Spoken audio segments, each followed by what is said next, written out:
Right, good morning. So, my situation right now, I'm off of my allergy medication. I'm on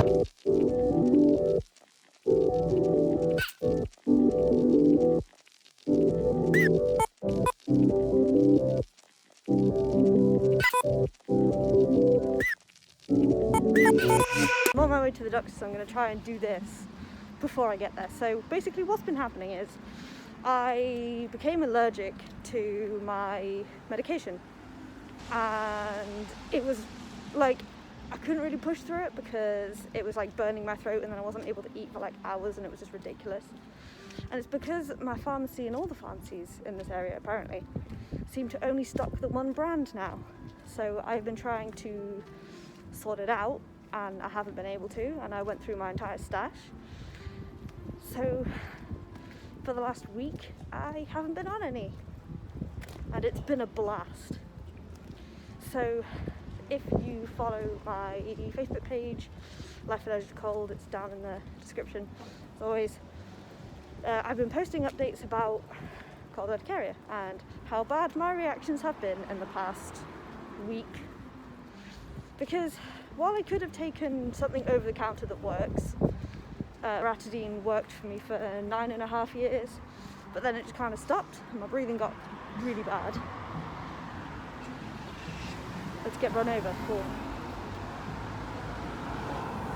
Breathing got really bad and it just wasn't working for me anymore, so I had to switch over to fexofenadine, and that was like a miracle drug. Gave me so much of my life back. Like the face pain went. I even forgot I had face pain because it was that good. Didn't really do much for the wheezing, but there we go. Screams into the void.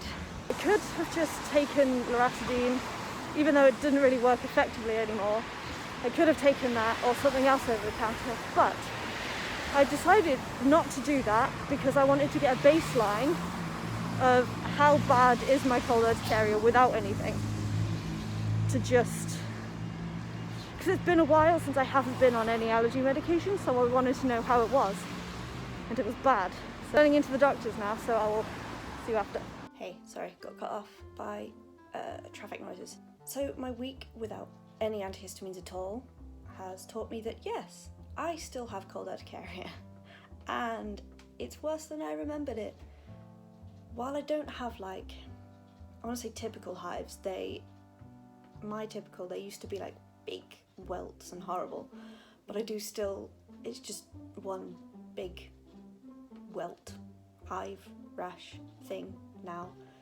So when did I think I took my last fexofenadine last Friday. Monday I had an echocardiogram, which is like a ultrasound of your heart, and I walked in and I said, hey, I have cold urticaria, can you warm up the gel before you put it on me? So they didn't do that, and then I had like a big, everywhere that the cold gel had been was itchy, red, raw, painful, horrible. And then while I've been riding on my bike, the wheezing has been horrendous, the face pain is back. I washed my hands with warm water and then dried them on a towel that wasn't completely dry, so it was a bit cold, and my hands went all pink. You can find pictures of these and a more detailed explanation on my Facebook page, Life Allergic to Cold. It's always in the link in the description below. It's kind of where I go to give real-time updates with just a picture of reactions or just like a text post, and then I come here to summarize them. So you should definitely go and like them, and I will link to the individual posts in the description as well, because things get lost. Hello, baby. You want to cuddle? He said, no, I do not want to cuddle. Hello. The appointment went so well. I waited for a while and she was worth the wait. So I can't remember if I mentioned she was a new doctor to me. I've not seen her before. But I got there, I was called in, I got in, sat down, she's like, hi, what can we do for you today? And I was like, hi, I have cold urticaria. I haven't been able to take my fexofenadine because I have problems with the brand. What next? What can we do? And she was like, I can prescribe a specific brand for you, so the pharmacist will have to get it in for you. And I was like, yes. So she's done that. I have not yet picked it up, but I will let you know how that goes. But that is the plan so far.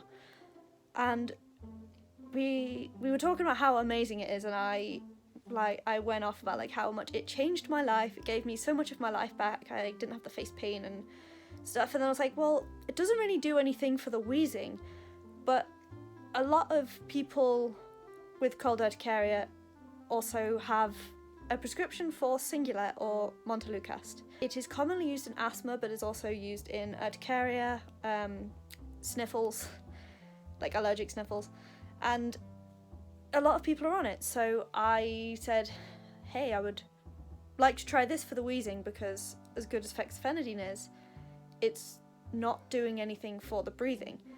And she asked whether I had been tested for asthma. Do we know whether it's just cold or do I have asthma? So she listened to my lungs. She was like, is it going to be cold? Sorry. It wasn't too bad. And she said my lungs sound really clear, and she's fairly confident that I don't have asthma, which is great. She was like, I wouldn't say this is asthma, because the reaction to the cold, while it might not be cold urticaria, it's still to do with the fact that my immune system doesn't quite tolerate cold. So it's still the same kind of allergy, it's not asthma, it's just in my lungs, and it's not quite urticaria, because urticaria is the skin rash. See, we need to have a better name for it. But yeah, she listened to my lungs and said, yep, cool, I'm happy to prescribe you Montelukast. So my next vlogging with cold urticaria will be my experiences starting that. I think what I want to do is I want to see how Montelukast on its own fixes it, or whether it works, because I was looking at some of the side effects and they are quite similar to the side effects of fexofenadine, and I did have a headache when I started fexofenadine. I'll put a link up here to that video where I started fexofenadine. I just want to see the side effects of Montelukast on their own.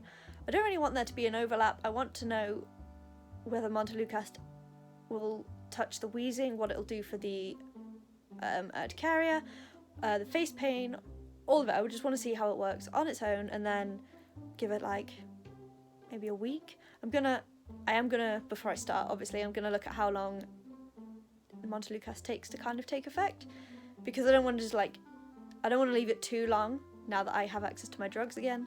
But I just want to know. I'm a scientist, curious. I'm a scientist, curious, it's what I do. I'd like to know, so we're going to do that. And I'll get back to you on that. I didn't have to spend most of the appointment explaining what it was. I got in there and she just kind of dealt with the problem, which is kind of what we go for. Oh, Floyd. So it went well. I have one new drug to try, and then I'm going to go back onto fexofenadine as well as Montelukast. So I will let you know how that goes. Wish me luck, and I'm going to give him a cuddle. Oh. One more thing as well. There have been some perks to not being on fexofenadine for a while. Grapefruit and fexofenadine is not a combination that they recommend. I looked it up on the internet because a lot of drugs interact with grapefruit, and I love grapefruit for breakfast. So in this last week of not having fexofenadine, I have enjoyed grapefruit, and that has been a perk. So I'm just walking back from the pharmacy. I didn't actually check in the bag in the pharmacy because it was very busy and very loud. I'm very aware that I could be making an extra trip for myself, but rush hour Friday. I just didn't want to take up too much space, it was really annoying. And also every time I see that box with the stuff I'm allergic to in it, it kills me inside a bit. And good, great, excellent. But I've got itchy red knuckles from where I've been walking with my hand out of my coat. We shall now see if I can take my medication or not. Don't run me over, I'm small. So close, you guys. So close. These are the ones I'm allergic to. These are the ones that I was specifically not prescribed. I'm so unimpressed. These are bad. Very, very bad. Hello. Yeah. These are bad. These can go away fast and a lot. So, fingers crossed. that will be sorted by tomorrow. So I went in and I just said like, hey, I was prescribed, like it was a branded prescription. And he's like, oh, this brand is the generic version. And I'm like, well, okay, can I have that one, please? And it was all a bunch of like dancing around on technicalities. And I'm like, I know, it's fine, okay, whatever, it's the generic, it's cool. It's just, I need not this one. Any others, probably fine. Any others I would take. But with that one, I know it's not good. So I was not going to do that. So I was like, I just need something else, please. So he said he can get me some for tomorrow. If I pop by in the afternoon, I should be able to get some. Fingers crossed. And I hope I don't have to go through this sort of rigmarole every single time I get my prescription, because I mean, it absolutely still is worth it because of how much of my life it gave me back, but it is annoying. And I probably will bitch about it for a bit because it was a lot. But sorted. So I'm gonna eat some snacks and have a look at this other drug that I get to take. Good morning. So I just got a text from my pharmacy that my medication is ready to pick up. So it's raining, but I'm gonna go do that. I hate vlogging in the rain, but it's fixed. So in about a week, after I've started Montelukast and seen how that works for the breathing, I will be able to go back on to fexofenadine as well. Yay! So I get to like have some relief, which is nice because winter is coming. Oh yes. So now that's all fixed, don't forget to like this video if you haven't already. Drop a comment down below if you are as happy as I am. And subscribe to my channel for more cold urticaria goodness, as well as chronic illness, hearing loss, weird stuff. And don't forget to ring that notification bell so you get notified every single time I post a new video. They go up at 6 PM UK time every Saturday. Long-winded way to do that, but yes. See ya!